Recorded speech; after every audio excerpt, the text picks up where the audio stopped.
스데반 세 번째, 사도행전 6장 9절 10절 말씀 같이 하겠습니다. 리버디노 구레네인 알렉산드리아인 길리기아와 아시아에서 온 사람들의 회당이라는 각 회당에서 어떤 자들이 일어나 스데반으로 더불어 변론할세 스데반이 지혜와 성령으로 말함을 저희가 능히 당치 못하여. 아멘. 스데반이 직분자로 뽑히고 난 이후에 교회 내에서 어려움이 있었던 것을 아주 그 과정은 성경에 기록되어 있지 않지만 더 이상 그 말이 반복되어 나오지 않을 정도로 아주 깔끔하게 해결해 놓았습니다. 물론 스데반 집사는 스데반 혼자 한 건 아니에요. 같이 선출된 6분 모두 7분의 직분자들이 이 일을 전심으로 하였을 때 교회는 더 이상 그 일로 분란을 겪지 않고 갈등이 일어나지 않고 오히려 교회 밖에 있는 사람들이 교회의 그 모습을 보고 감동받아 교회에 몰려오는 일들이 있었죠.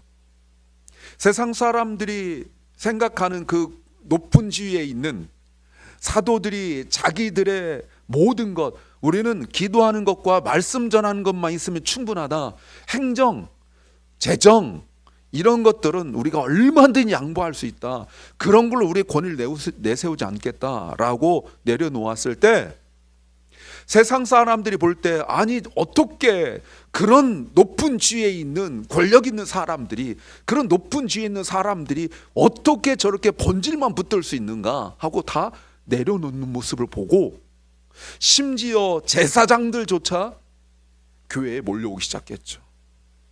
왜요? 참 예배가 무엇인지 알았기 때문에 그런 거예요. 자기들은 성전에 나가서 양의 각을 뜨고 뭐 번제를 올려드리고 그리고 살아가는 것이 전부인 줄 알았죠. 그러나 그 성전 내에서는 여전히 추악한 그 돈만 밝히는 모습 보았잖아요. 대제사장이 로마 정부와 권력을 서로 결탁을 하고 또 돈을 주고 해서 제사장직을, 대제사장직을 받기도 하고 또 교회 성전 내에서 물건 파는 자들과 결탁하여서 거기서 돈을 받으면서 하는 그 추잡스러운 모습 보았잖아요. 근데 사도들은 그렇지 않더라는 거예요. 오히려 돈이 더 생길 수 있는 건데 내려놓더라는 거예요. 그걸 보면서 참된 예배가 무엇인지, 참 신앙이 무엇인지 알게 되어졌죠.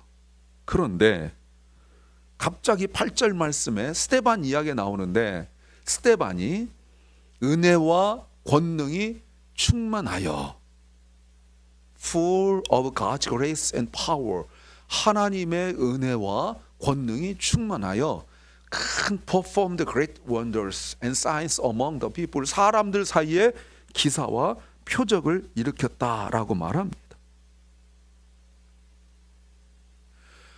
어마어마한 역사가 사람들 사이에서, 믿지 않는 자들 사이에서 일어났는데 그건 단 한 가지 목적이었죠. 그것이 무엇이었죠? 복음을 증거하는 거였었어요. 그런데 여러분, 그런데 이 8절이 참 어떻게 해석하느냐에 따라서 아주 미묘한 부분이 있어요. 왜냐하면 분명히 사도들은 어마어마한 기적을 일으켰습니다. 베드로 같은 경우는 정말 어마어마한 기적을 일으켰습니다.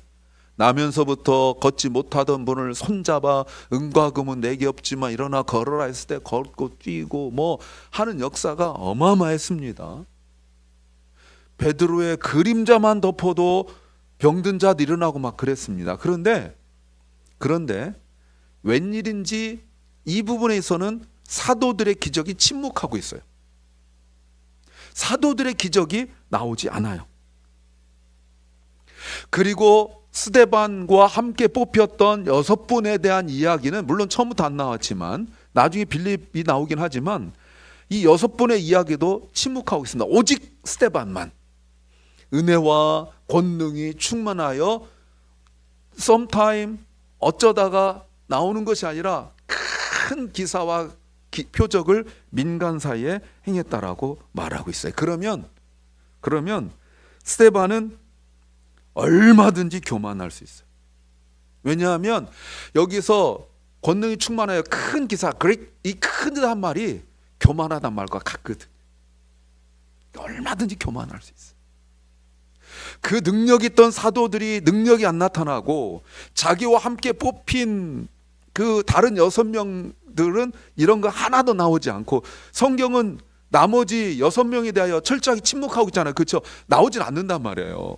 근데 지금 유독 스데반만 툭 튀어나오고 부각될 때 얼마든지 교만할 수 있다니까요.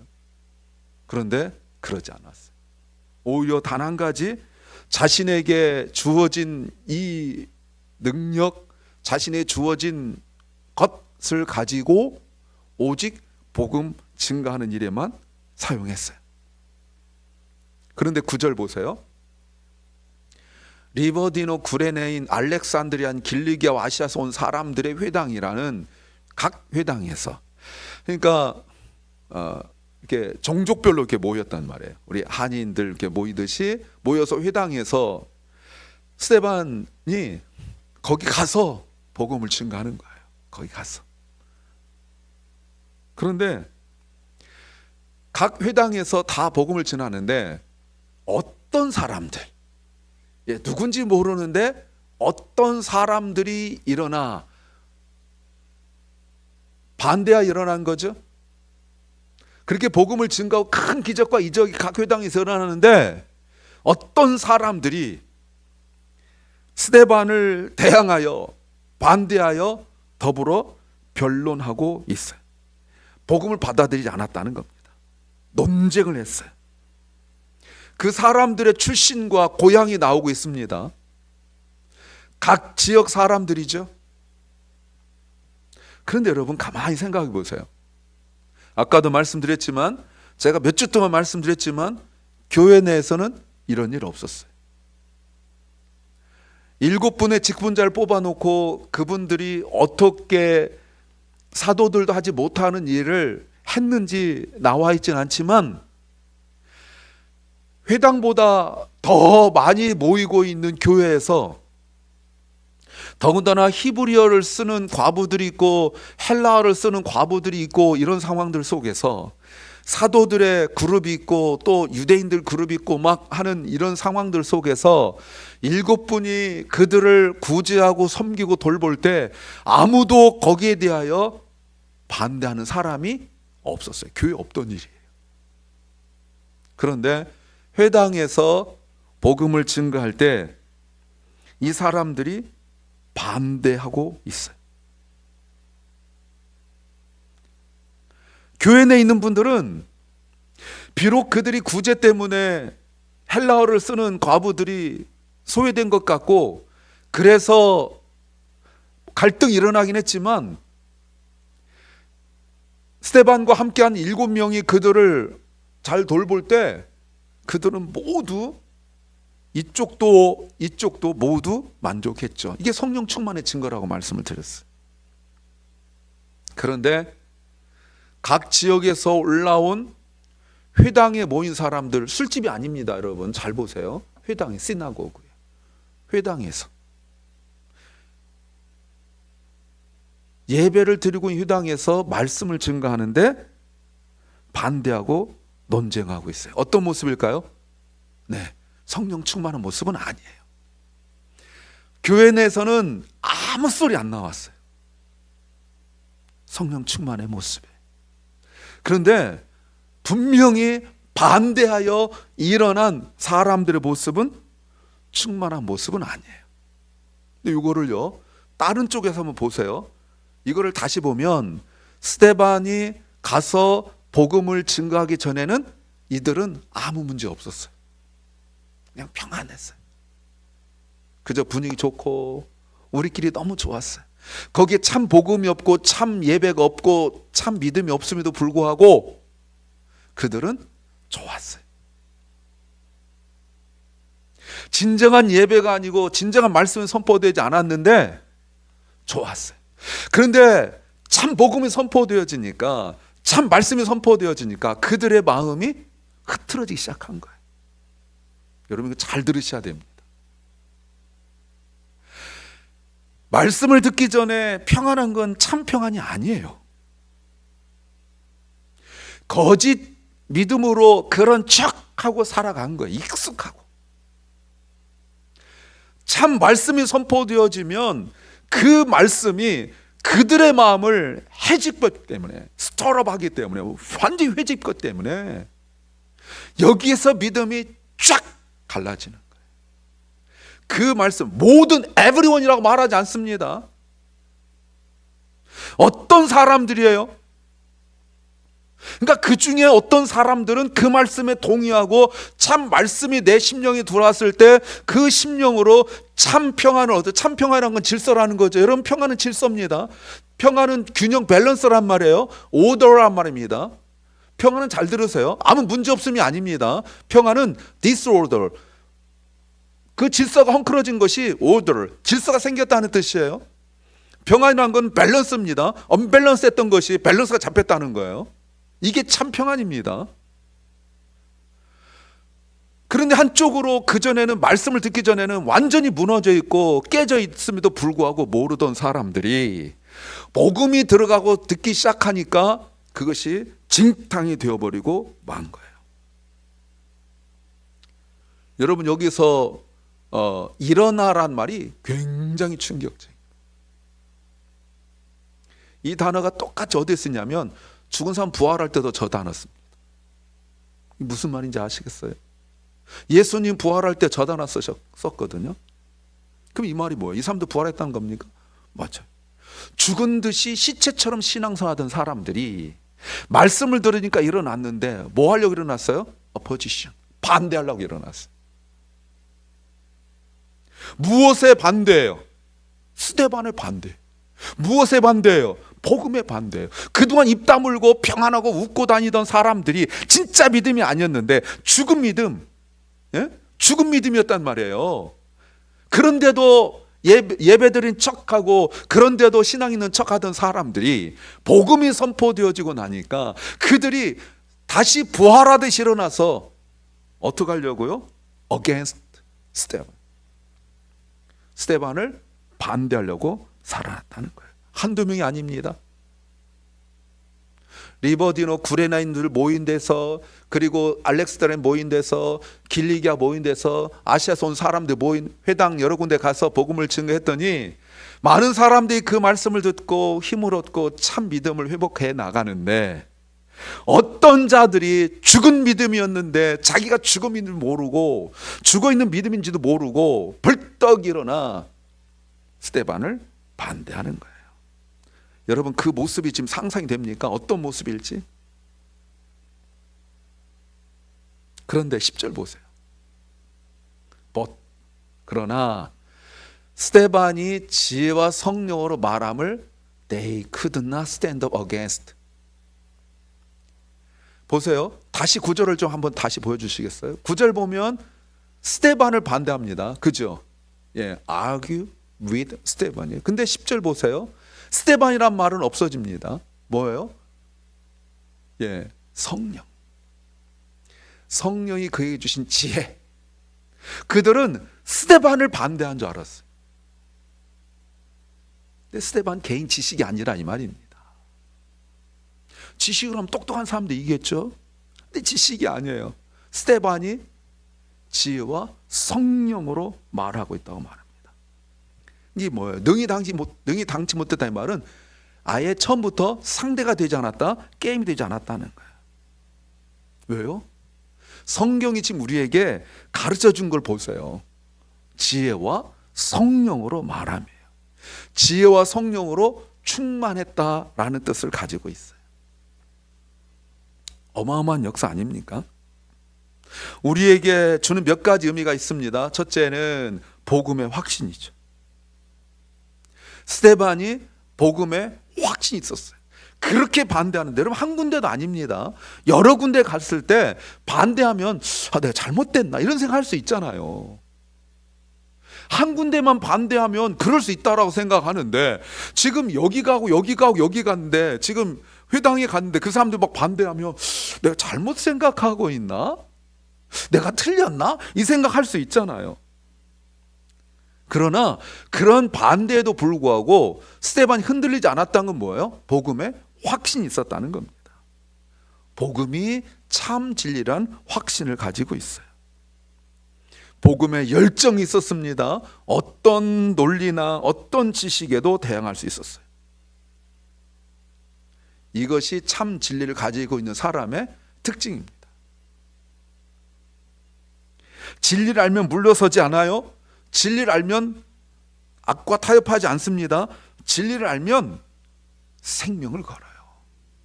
왜 우리가 종종 신앙적으로 주저하고 망설이고 미지근한지 여러분 아십니까? 환경 때문에 그럴까요? 아니면 자신 어떤 사업 때문에 그럴까요? 아니면 성격 때문에 그럴까요? 그걸 넘어서는 복음에 확신이 있어야 되는 거죠. 그게 약하기 때문에 그래요. 예, 정확히 말하면 진리를 정확하게 모르기 때문에 그냥 미지근하게 살아가는 거예요. 물어보면 다 알아요. 물어보면 다 알아요. 누가 복음을 누가 썼지? 누가가. 이건 알아요. 그럼 뭐 어쩌란 말이에요. 누가 우리를 구원했지? 예수님. 그건 주일학교만 잘 나오면 다 아는 거예요. 그래서요. 복음의 확신이 없기 때문에 뭐 없다고 말하면 너무 그러니까 복음의 확신이 확실하지 않기 때문에 미지근하니까 환경이 나에게 커 보이고 상황이 나에게 커 보이고 심지어 성격이 더군다나 부모가 뭐 성격이 그래서 나도 그렇다 마치 무슨 뭐 혈액형 타고나듯이 그렇게 그건 아닙니다. 두 번째는 그럼에도 불구하고 논리적인 태도가 있었어요. 복음의 확신이 있으면 어거지 부릴 수 있잖아요.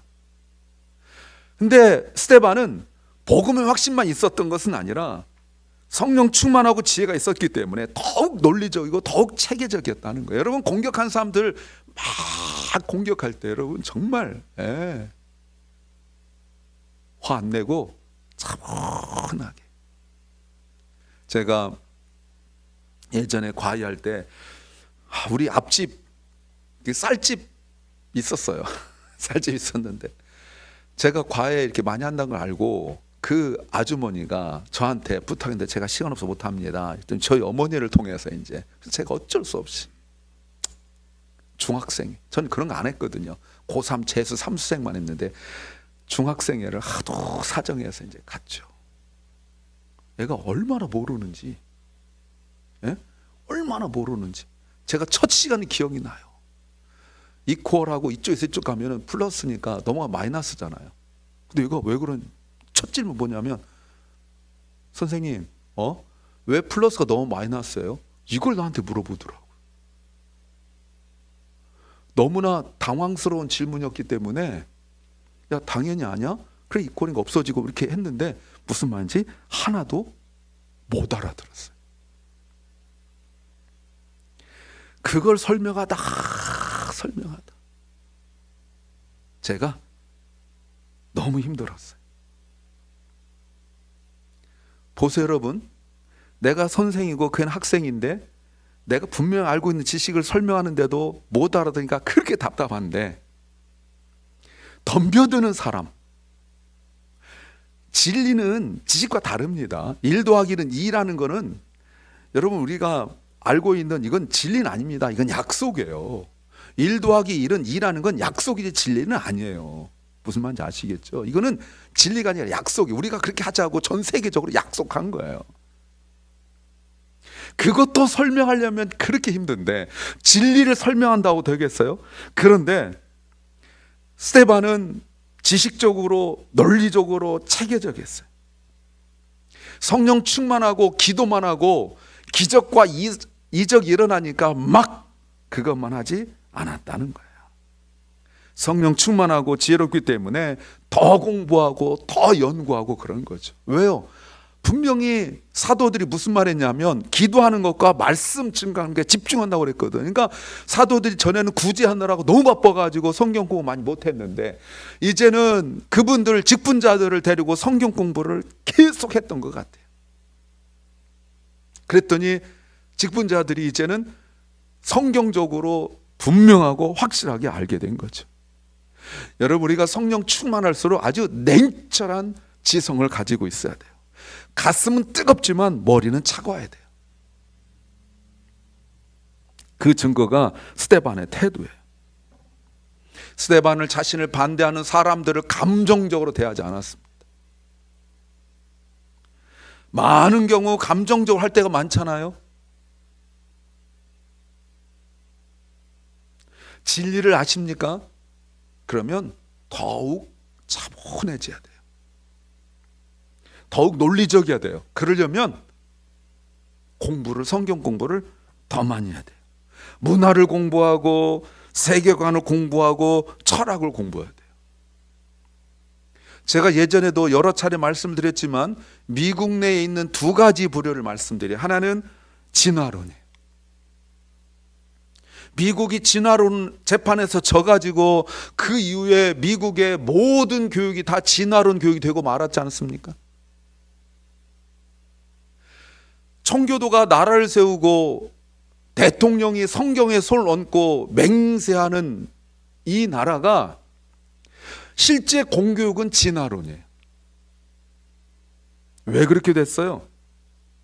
성경은 믿었지만 기독교가 논리가 약하고 문화를 소홀히 여겼기 때문에 그래요. 그러니 그들과 싸우는 거예요. 이게 싸울 일입니까? 싸울수록 기독교가 손해인 걸 모르는 거예요. 뭐 해야 됩니까? 그쪽 전문가들에게 후원하고 그리고 기독교 문화를 계속 세워나가는 사람들을 후원하고 하는 일들을 교회가 크리스천들이 해나가야 돼요. 또 하나가 동성애입니다. 우리는 이 귀한 성경을 가지고 있지만 문화를 붙들지 못했어요. 그러니 영화가 다 동성애 진화론 이야기입니다. 심지어 정치까지 동성애를 당연한 듯 드러내놓고 이야기하고 있는데 기독교인들이 아무 말 못합니다. 이것이 미국이란 나라의 그리고 정당의 법처럼 됐고 공공연하게 말을 하는데도 말하지 못합니다. 기독교는 기독교 문화를 만드는 일에 후원을 하고 경제적 후원하고 그 일을 할 만한 사람들을 키워내고 그들을 선교사로 교수로 전문가로 키워내야 돼요. 안 그러면 이렇게 맨날 우리가 기도만 하고 그들 욕하고 상대하지 말자 해가지고는 교회는 점점 더 힘을 잃어버리고 말 겁니다. 여러분 요즘에 뭐 영화 이런 거 거의 그 기독교를 반대하는 영화들 뭐 이런 거 많죠. 한국조차도 이제는 그게 너무 많잖아요. 왜 그렇게 됐어요? 예, 물론 교회가 교회답지 못한 모습이 있어서 목회자가 목회자답지 못한 모습이 있어서 인정합니다. 그럼에도 불구하고 교회가 그 문화 사역자들에게 투자하지 못하고 그 영화 만들고 영화 배우하고 극본 쓰고 하는 이 사람들을 자기 직업으로만 알았지 그들을 우리가 선교사로 여기고 후원하지 못했기 때문에 우리가 교수님들 뭐 박사님들 이 사람들 후원하지 못해서 다 이렇게 되고 만 거예요. 세 번째는 성경의 권위죠. 스데반은 그들에게 큰 기적과 표적을 보여줬지만 그러나 분명한 것은 그들을 말씀으로 선포했어요. 이러려면 성경의 권위를 인정해야 돼요. 세상의 지식과 비교할 수 없는 성경의 권위를 인정했어요. 여러분 회당에서 스데반이 설교할 때 논쟁할 때 회당 사람들이 율법을 가지고 스데반을 공격했을 거예요. 율법이란 건 구약 성경을 의미하는 거죠. 그러나 스데반은 율법이 아니라 성경 자체를 가지고 논쟁을 했어요. 물론 스데반이 가지고 있는 성경은 회당 사람들이 가지고 있는 성경과 똑같은 성경이에요. 아직 신약 성경이 기록되기 전이었기 때문에 그렇죠. 그들은 율법을 가지고 이야기했는데 스데반은 오직 성경으로 논쟁을 했어요. 이번에 제가 그 파나마 운하 이렇게 보는데 우리 앞에 유대인들이 몇 명 서 있었어요. 근데 술을 달았더라고요. 여기 밑에다가. 그래서 이렇게 보니까 삐져나왔는데 우리가 이렇게 보던 자료의 술과 달라요. 그냥 이렇게 술 이렇게 홀맺힌 거 613개의 홀맺힌 거 그건 없어요. 그냥 형식적으로 이렇게 밑에 달아놨더라고요. 지금도 그들은 예수를 구주로 인정하지 않죠. 스데반이 성경의 권위를 높일 때 지혜와 성령으로 충만했고, 스데반을 공격하는 사람들 눈에는 그 지혜와 그리고 성령 충만해 보이지 않았을 거예요. 잘못됐다고 생각했을 거예요. 그러나 스데반은 그들에게 감정적으로 자기 지식으로 하지 않고 성경의 권위를 가지고 그들과 토론했어요. 네 번째는 중요한 것이, 아까도 다 얘기했는데, 성경 공부예요. 그렇다면 결론적으로 스데반이 얼마나 성경을 많이 공부했는지, 열심히 했는지 알 수가 있죠. 자기를 반대하는 사람들과 논쟁할 정도로 성경을 연구를 했어요. 공부를 했어요. 직분자이고 능력이 있다고 해서 그것 가지고 그냥 살아가지 않고 사도들한테 성경을 철저하게 배웠다는 것 알 수가 있죠. 무슨 말입니까? 스데반이 말 잘해서 복음을 전하고 논쟁 이긴 것이 아니에요. 성령 충만하고 지혜 충만했지만 성경의 권위를 인정하고 성경 공부를 깊이 하고, 왜 성경을 우리가 깊이 묵상해야 되는지를 알아야 되죠. 성경 배우는 일에 우리가 더 적극적으로 참여해야 되는지 여러분 알아야 되죠. 새벽 설교를 듣고 정리하고, 주일 설교 듣고 정리하고 해가면서 그저 그것이 지식이 아니라 우리가 실제로 어떤 문제를 해결해 나가는 중요한 솔루션이 되어야 되는 거예요. 키가 되어야 되는 거죠. 우리가 많은 경우에 성경을 잘 알고 있습니다. 그러나 정작 어떤 문제를 풀어나갈 때는 성경이 아니라 다른 것 가지고 해결해 나가는 경우가 종종 많아요. 자기 지식, 자기 직감 또는 자신의 경험, 이런 것까지 문제를 해결해 나가니까 매번 똑같은 문제 속에서 계속 넘어지는 거예요. 성격도 안 바뀌고, 그러니까 예수 믿은 지 오래됐는데 성격도 안 바뀌고 취미도 안 바뀌고 성품도 그대로고 그 성질 그대로 살아가는 것은 말씀을 더 깊이 연구하여 성령 충만하고 복음 증거하고 그래야 되는데, 그러지 않고 온실 속에 있는 사람처럼 그저 예배당에만 있기 때문에 그런 거예요. 사랑하는 여러분, 주님이 우리에게 직분을 주신 것은 예수 그리스도로 충만하고 예수 그리스도의 십자가 은혜로 감격하고 찬송하고 기도하는 걸 그치는 것이 아니라 사람들 사이에서 복음을 증거하라고 부르신 거죠. 그러려면 준비가 잘 돼야 돼요. 준비가 잘 돼 있지 않으면 우리는 나갈 용기도 없고 나갈 힘도 없어요. 우리가 더욱 기도해야 될 것이, 주님, 내가 성령으로 충만하게 하여 주옵소서. 내가 지혜로 지식으로 충만하게 하옵소서. 그리고 지치고 상한 심령들, 주님 알지 못하는 심령들을 내가 그들에게 복음을 증거하게 하옵소서. 이런 기도가 우리의 길 소망합니다.